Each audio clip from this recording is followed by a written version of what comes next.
So imagine this. You are a young, carefree newlywed with bright eyes for your future together. That's how it always works, right? But then a famine hits the land. That's fine. I mean, you are young.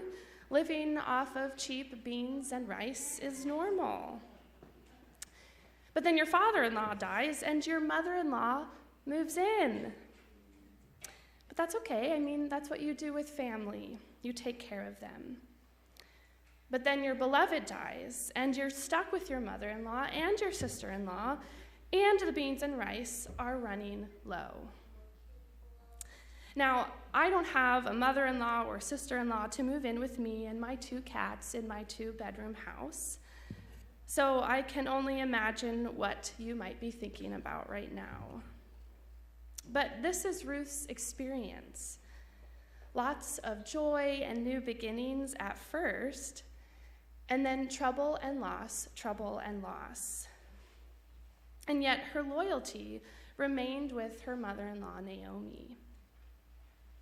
Now, the name Ruth is sometimes defined as friend or companion.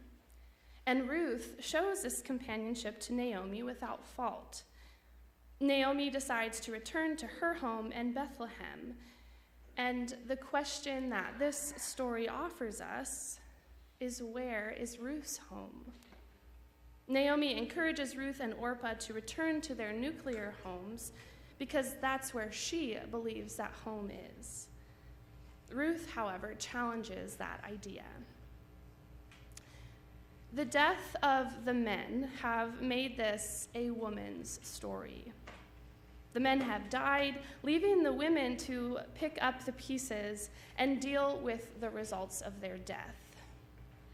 This story thrives off of the strength of these 2 women, Naomi and Ruth. Naomi makes plans and tells the truth to her daughter-in-laws. Go home because I cannot take care of you. And one leaves and one stays. So why does Ruth stay? Is it stubbornness? I mean, this is her way out from her in-laws.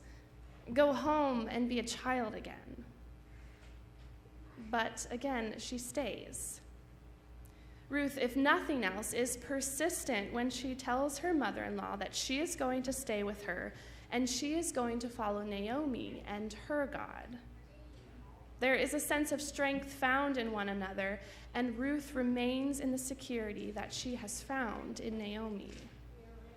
Ruth is smart and compassionate here. She can see that Naomi is angry and suffering, and Ruth will not leave her side to suffer alone. Ruth offers that companionship even though Naomi does not initially accept that gift. Ruth is offering Naomi a community, a fellow sufferer in the case of tragedy. This is love. It is a love that is much easier to describe than it is to implement. Ruth could have had a much easier life if she would have just followed her sister-in-law Orpah and gone back to her family of origin. She could have started over with a new life and a new family, leaving this tragedy behind. But Ruth chooses not to. She stays with Naomi and walks with her to a far-off, foreign to her home. And Ruth has, in the eyes of Naomi, made an irrational and stubborn decision. She's a woman with no family and is traveling to a foreign land. 3 strikes against her in the time of Judges. Yet, in the eyes of the readers, we get to see Ruth's virtue of true companionship. She will not leave Naomi to suffer alone. And how hard is that for us to do today? How often do we maybe avoid conflict because it's easier to turn a blind eye than to take action or to say something that's uncomfortable? It would have been a much easier transition in life if Ruth would have gone back to the house of her mother. But she didn't, and what we can take from Ruth is that there is strength in communities and in our relationships. There is strength in knowing that someone is sitting beside you in your grief, and they will not leave you. There is strength in a congregation who generously supports a preschool for their community. There is strength in committees and groups who listen to one another during transitions in leadership. But all of this takes time and effort. And in a busy world and a busy Advent season, how do we embrace Ruth's virtue in our own lives? We need relationships to thrive, and we need supportive relationships to keep that thriving going. So take a minute to think about the relationships in your own life.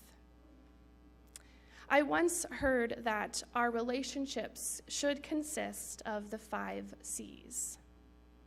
A comforter, someone who provides a shoulder to cry on. A clarifier, someone who questions you. A challenger, someone who calls you out. A collaborator, someone who plans it out with you.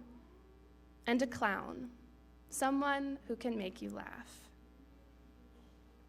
And as you think about the people in your life, who are those 5 C's in your life? And which one of those C's do you see yourself often enacting and supporting for others?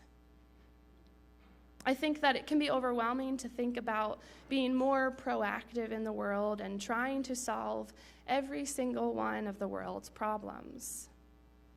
But maybe the first step can be figuring out how to be one of those 5 C's in the people in your life. We can show up and be present in our relationships.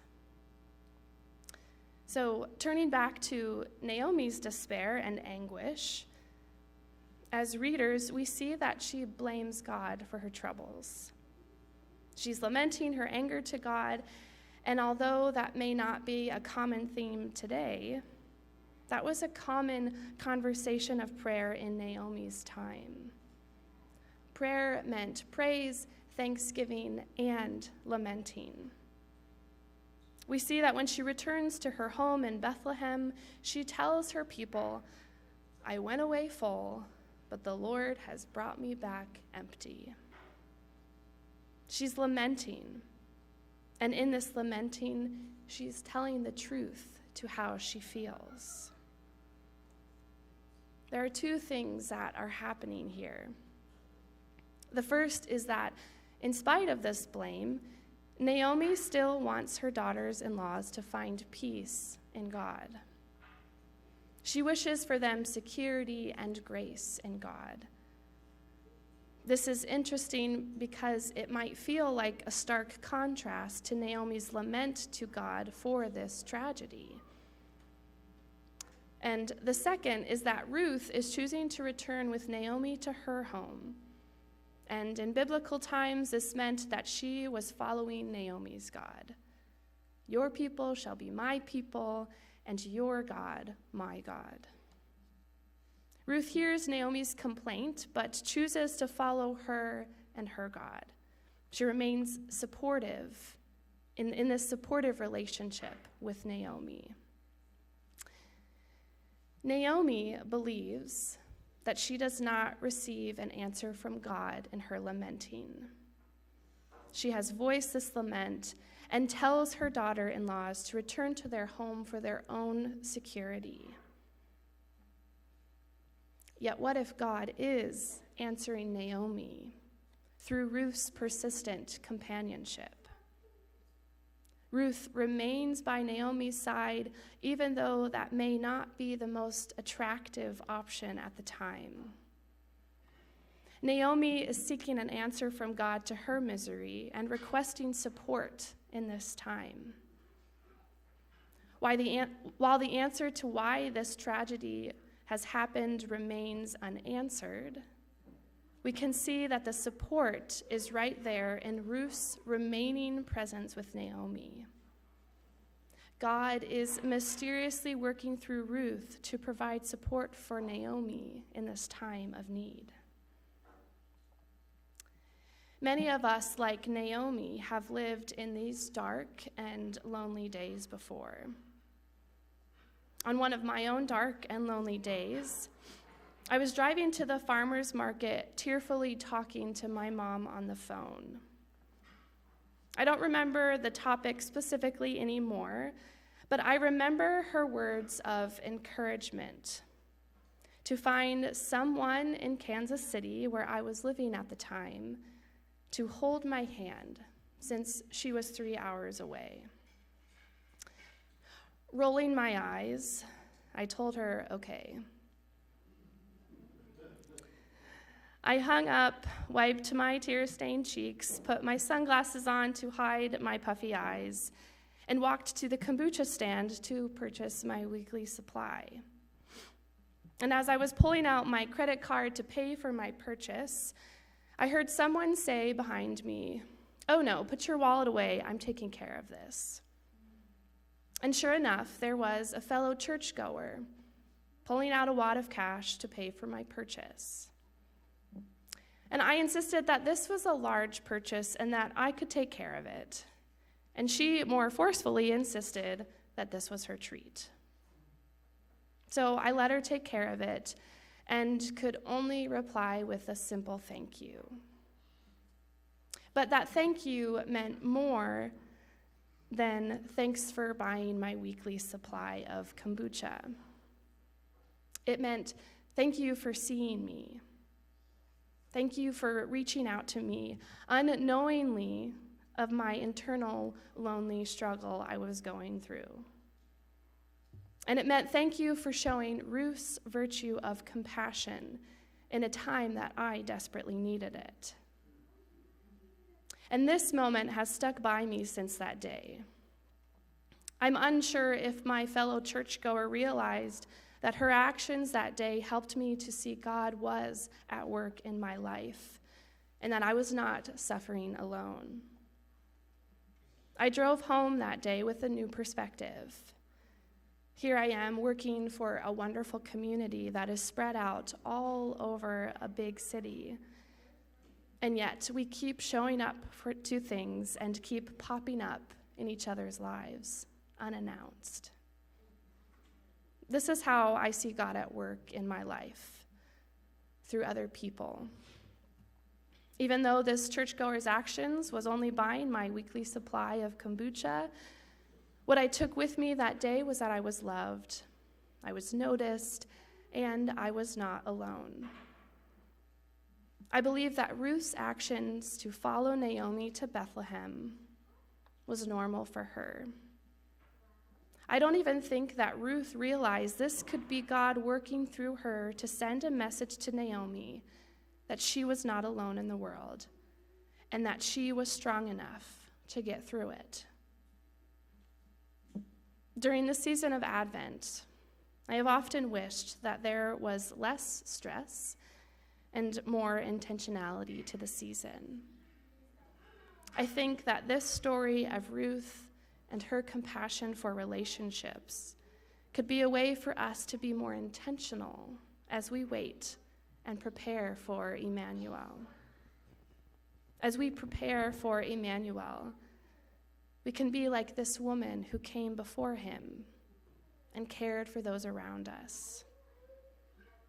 We can show up to people in our lives and provide the shoulders to cry on, or question each other's fears, or point out our wrongdoings, or plan new adventures together, or crack a joke and make one another laugh. That is needed in this season of Advent as we wait and prepare. And it's also a beautiful thing to have in this lonely world. So let's stand together and cultivate these strong and compassionate relationships by holding each other's hands in this season, even if it makes you roll your eyes a little. because it might not only make life bearable, it could be God showing up through each and every one of us.